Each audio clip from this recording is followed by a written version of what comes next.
وإذا سألت الحكام والساسة لماذا تؤيدون الكيان الصهيوني؟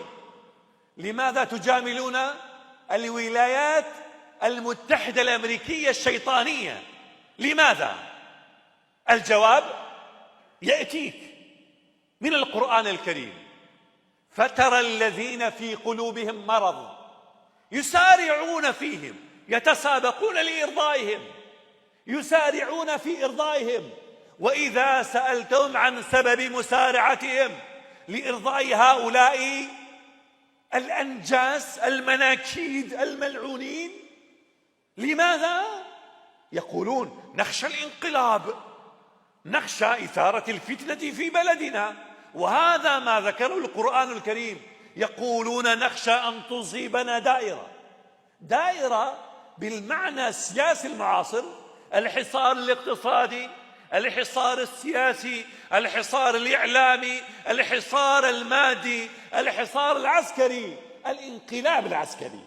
يقولون: نخشى أن تصيبنا دائرة فعسى الله أن يأتي بالفتح أو أمر من عندي فيصبحوا على ما أصروا في أنفسهم نادمين. هذا يكون قريبا لا محالة، يكون قريبا، الفرج آت. ثم ماذا؟ أتدرون بأن امتحاننا وابتلاءنا ربما يكون أشد من ابتلاء إخواننا من أهل غزة الصامدة؟ رب العالمين ابتلاهم وابتلانا، ابتلاهم بالضراء وابتلانا بالسراء. ماذا يكون موقفنا؟ ماذا يكون رأينا؟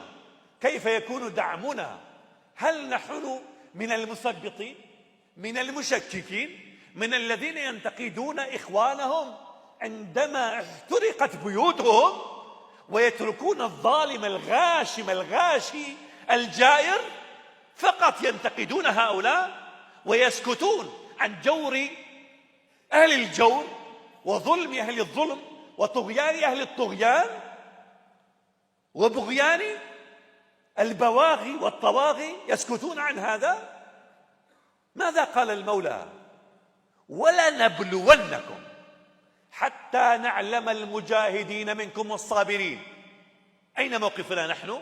قال: ونبلو أخباركم. أنتم أخباركم ما هي؟ دعمكم، دعاؤكم. ومع أن الدعاء في حالة الاستطاعة، إن اكتفيت بالدعاء وأنت تستطيع وقادر على إنقاذ أخيك أو أختك، دعاؤك فقط والاكتفاء بالدعاء يعتبر إثما وجريمة وجريرة عند الله. نحن ينبغي إن استطعنا أن ندعو، وما الدعاء العون والمساندة.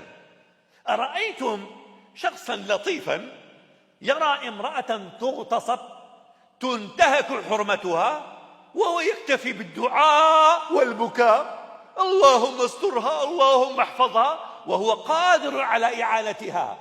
بكاؤه ظلم، دعاؤه جرير، لأنه قادر على نصرته، قادر على نصرتها، على إعانتها. ولكن إن لم يستطع فآنذاك يكتفي بالبكاء والدعاء والدعم المعنوي.